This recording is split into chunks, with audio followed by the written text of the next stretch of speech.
आजकल के ज़माने में व्यक्ति के पास पैसे ना हो तो कोई महत्व नहीं देता, ना तो अपने ना पराए। पैसा ना हो तो कोई बैठने को भी नहीं कहता, ना ही सीधे मुंह से बात करता है। और ये कटु सत्य है, ये सिर्फ आपके हमारे साथ नहीं, हर किसी के साथ होता है। तो धन के बिना कुछ मिलता भी नहीं, ये भी सच है। आप कितने भी ईमानदार हो, ईमानदार होना अच्छी बात है, लेकिन अगर आपके पास अपना बैलेंस नहीं है तो फिर आपको लगेगा दुनिया बेईमान है। ऐसा होता है। तो आज हम आपके साथ छोटे छोटे प्रयोग बताएंगे जो आपके धन की मुश्किलों को दूर करेगा, धन की बरकत कराएगा, जीवन में खुशियों को लाएगा। बहुत सिंपल तरीके से हम बताएंगे छोटे छोटे प्रयोग, और इन करीब 9-10 प्रयोग हैं। कोई भी एक कर लीजिए, आप चाहें तो 2-4 भी कर सकते हैं। और ये प्रयोग पूरी तरह से ज्योतिष पर आधारित है। तो चलिए जानते हैं। देखिए, पूजा में जब आपने देखा होगा, आपके पूजा घर में गणेश जी के पास सुपारी होता है और ये पूर्णतया अखंडित होता है।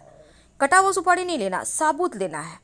गौरी गणेश का रूप मानकर जब हम भगवान को अर्पित करते हैं ना, तो पूजा के बाद उस सुपारी को अपनी तिजोरी में रख लें। अगर अभी तक आपने नहीं रखा है तो किसी भी गुरुवार के दिन रख सकते हैं, या फिर गुरु पुष्य नक्षत्र के दिन भी रख सकते हैं। ऐसा कहा जाता है, जहाँ गणेश जी यानी बुद्धि के स्वामी होंगे वहाँ माँ लक्ष्मी आ ही जाती हैं। अब देखिए, दूसरा प्रयोग ये है कि कई बार आपके वो बरकत नहीं होती, तब धन की देवी माँ लक्ष्मी जो है ना, उनको कौड़ियाँ बहुत पसंद है। कौड़ी जो होता है बहुत पसंद है। अब इन कौड़ी का एक छोटा सा प्रयोग करें। एक लाल या पीले रंग का कपड़ा ले लें या गुलाबी रंग का ले लें, जो भी आपके पास है। इसमें 5 कौड़ी रखें, थोड़ा सा केसर डाल दें, 2-4 पंखुड़ी, ज़्यादा नहीं। एक सिक्का रख दें, अगर चांदी का है तो अच्छी बात, नहीं तो सिंपल जो सिक्का होता है 1 रुपये 5 रुपये का रख दें। और इसको माँ लक्ष्मी के सामने रख कर धूप दीप दिखाइए और एक हल्दी की गांठ रखिए, और फिर आप धन के स्थान पर रख दें, बरकत बढ़ जाएगी। अब देखिए, एक छोटा सा प्रयोग और है। ये प्रयोग आप किसी भी शनिवार के दिन कर सकते हैं। वैसे भी शनिवार के दिन किया गया प्रयोग या फिर मंगलवार के दिन भी कर सकते हैं। ये कभी खाली नहीं जाता, इसीलिए लोग इन 2 दिनों में ज़्यादा टोने टोटके करते हैं, सीखने के ख्याल से या फिर परेशान करने के ख्याल से। सिर्फ एक पीपल का पत्ता, अब उसको अच्छे से धो लें। पीपल का पत्ता तोड़िएगा मत, जो नीचे में गिरा हुआ है उसी को ले आइए धोकर, और इसमें आप सिंदूर में थोड़ा सा घी मिक्स करके इसी सिंदूर से ओम लिखिए पीपल के पत्ते पर। धन के स्थान पर रख दें, आप व्यापार स्थान पर भी रख सकते हैं।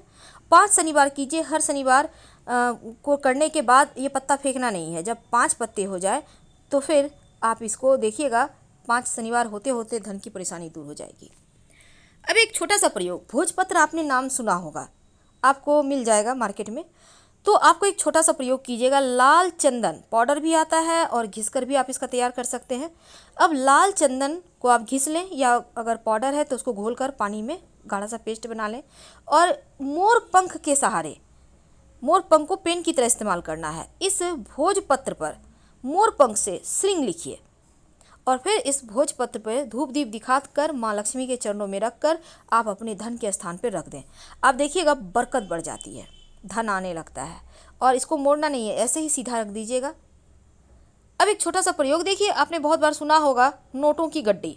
तो नोटों की गड्डी 10 का भी हो सकता है, 20 का भी हो सकता है, 50 का भी हो सकता है। आपके पास जो है वही रखिए, लेकिन नया नोट की गड्डी होना चाहिए। और उसके साथ आप तांबे का सिक्का भी रख सकते हैं। ऐसा करने से क्या होता है ना, धन की बरकत बनी रहती है, धन आता रहता है। एक अंत में देखिए, एक छोटा सा प्रयोग, बहेड़ा। बहेड़ा आपने सुना होगा, ये अक्सर आपको रोड साइड मिल जाएगा ये पेड़। अब इसका पेड़ बहुत ही बड़ा महुआ के जैसा होता है। इसका पेड़ का जड़ थोड़ा सा कोड़कर और एक पत्ता तोड़कर ले आए, घर में धूप धूप दिखाकर धन के स्थान में तिजोरी में रख दें। आप देखिएगा धन बढ़ता चला जाएगा, कभी भी धन की कमी नहीं होगी। बहेड़ा का जड़ अति दुर्लभ होता है, जब भी कहीं भी आपको मिल जाए छोड़िएगा मत। जीवन में भला धन किसे नहीं चाहिए। अब धन की देवी माँ लक्ष्मी को मनाना भी बहुत सरल है, बस छोटे छोटे प्रयोग हैं। आप कोई भी प्रयोग अपने मन्नत के अनुसार या फिर अपनी सुविधा के अनुसार कर सकते हैं, और ये प्रयोग किसी भी दिन करें तो भी आपको उतने ही फल मिलेंगे। तो चलिए शुरुआत करते हैं। अब धन की देवी माँ लक्ष्मी को मनाना है तो एक प्रयोग आप नियमित रूप से कीजिए। जब आप स्नान वगैरह करते हैं, आपके घर में यह प्रयोग कोई भी कर सकता है, लेकिन जो सबसे कमाने वाले व्यक्ति हैं या तो वो करें या फिर उनके जीवन संगिनी करें। क्या करेंगे, देखिए, आपको बहुत ही सिंपल सा काम करना है। आप अपने घर में एक छोटी सी गुलाब की इत्र की शीशी मंगा कर रख लीजिए। याद रखिए, गुलाब की इत्र। और अपने पूजा घर में रखें। जब स्नान करके आप आते हैं, भगवान को प्रणाम तो करते होंगे ना, तब गुलाब की इत्र जो है अपनी उंगली पर, यानी अनामिका उंगली जिसको रिंग फिंगर कहते हैं, थोड़ा सा लगा लें। बोतल में सामने में मुंह पर एक मोती रहता है, मोती घूमता है, हल्का सा उंगली से ऐसे ऐसे कीजिएगा, आ जाएगा। अब माँ लक्ष्मी के चरणों में लगाइए और अपनी नाभि में लगा लें।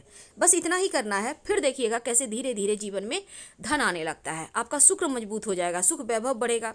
दूसरा प्रयोग है गाय। आपके दरवाजे पर गाय तो जरूर आती होगी। अब गाय आती है, नहीं आती है तो कोई बात नहीं, आप रविवार के रविवार एक छोटा सा काम करना शुरू कर दीजिए। गाय को रोटी पर गुड़ रखकर खिलाइए। याद रखिए, रोटी पर थोड़ा सा गुड़ रखकर खिलाएं। रोटी पहला हो तो अच्छा होगा, नहीं तो कोई भी रोटी ले सकते हैं। रोटी ना हो तो ब्रेड भी ले सकते हैं। तो उस पर आप गुड़ रखकर अपने हाथों से खिलाइए। इससे भी आपके भाग्य के जो सितारे गर्दिश में हैं वो एक बार फिर से सही तरीके से आगे बढ़ जाते हैं। तीसरा उपाय है, पीपल के वृक्ष में जब आप जल अर्पित करते हैं, अर्पित तो करते ही होंगे, तो जब शनिवार के दिन आप अर्पित करें तो एक छोटा सा प्रयोग करें। वैसे शुक्रवार के दिन भी अर्पित कर सकते हैं। इस विधि से आप क्या करेंगे, एक लोटा जल ले लें। जल में एक चुटकी मिश्री, एक चुटकी काला तिल, एक चुटकी चावल, और उसमें अगर सफ़ेद पुष्प हो तो अच्छी बात, लेकर आप पीपल के वृक्ष के नीचे जाइए और प्रेम से पीपल के पेड़ के जड़ में अर्पित कर दें। अब माँ लक्ष्मी से बोलिए कि माँ लक्ष्मी, आप हमारे साथ हमारे घर चलिए। देखिएगा आपके साथ ही आ जाएगी माँ लक्ष्मी आपके घर, और धीरे धीरे बरकत होने लगेगी। तो ये प्रयोग बहुत सिंपल है, इसको कीजिए। धन की देवी लक्ष्मी बहुत जल्दी प्रसन्न होती हैं और जल्दी आपकी मन्नत भी पूरी हो जाती है। अब देखिए, माँ लक्ष्मी चूँकि चंचला भी होती हैं, तो इसलिए आपको घर में कोई भी ऐसा काम नहीं करना चाहिए जिससे वो नाराज़ हो जाए, जैसे कि चिल्लाना, झगड़े की लड़ाई करना, हमेशा रोते रहना। ये सभी चीज़ें भाग्य को कमज़ोर करता है। तो मुस्कुराइए, चेहरे पर हंसी रखिए। जैसी भी स्थिति में है, जब आप प्रसन्न रहते हैं तो प्रसन्नता आपके पास आ ही जाती है। तो आप एक प्रयोग करना शुरू कर दें। आप ये प्रयोग कभी भी कर सकते हैं। वैसे सुबह में ही करें तो बढ़िया। जब आप स्नान वगैरह करके रेडी होते हैं, या मान लेते हैं आपने नहीं नहाया, आप ऐसे ही रेडी हो गए हैं, एक पूजा के घर में, पूजा स्थान पर एक छोटी सी कटोरी में, कोई भी धातु का कटोरी ले लें, उसमें 2-4 धागे जो केसर होते हैं उसके डाल दें, उसमें पानी डाल दें 2-4 बूंद, और इसमें उंगली डुबा कर तिलक करें। जब वो सूख जाए तो उसमें फिर से थोड़ा पानी डाल दें। ये 15 दिन तक आराम से चलेगा। फिर खत्म हो जाए तो फिर से आप थोड़ा सा फ्रेश केसर डाल के, जल डाल के यूज कीजिएगा। अब देखिए एक और उपाय। कई बार क्या होता है, आपके जीवन की खुशियों को कोई नज़र लगा देता है, आपको समझ में नहीं आता आखिर क्या करें, कैसे बाहर निकलें। तो एक छोटा सा काम कीजिएगा। आपको चाहिए होगा एक लाल रंग का कपड़ा, रुमाल कितना बड़ा भी चलेगा, उससे छोटा भी चलेगा, नया पुराना मायने नहीं रखता। अब इस पर आप रख लें कम से कम 5 या 11 कौड़ी, थोड़ा सा गुलाब की पंखुड़ी, थोड़ा सा अक्षत। अक्षत नहीं भी रखें तो चलेगा। गुलाब की पंखुड़ी 2-4 डाल दीजिएगा। नहीं है गुलाब की पंखुड़ी तो सिर्फ कौड़ी रख लें लाल कपड़े पर। इसको बांध कर अपने घर के मुख्य दरवाजे पर बाहर की तरफ से बांध दें। किसी का नज़र दोष भी नहीं लगेगा, कोई आपके घर पर टोना टोटका नहीं कर पाएगा। अगर कौड़ी नहीं कर पाते हैं तो इसके जगह पे आप फिटकरी भी कर सकते हैं यूज, क्योंकि फिटकरी भी नज़र दोष से, बाधाओं से बचाती है। तो बहुत सिंपल प्रयोग है। हम आपसे विदा लेते हैं, फिर मिलेंगे, बहुत सारी बातें करेंगे। हर हर महादेव। धन्यवाद।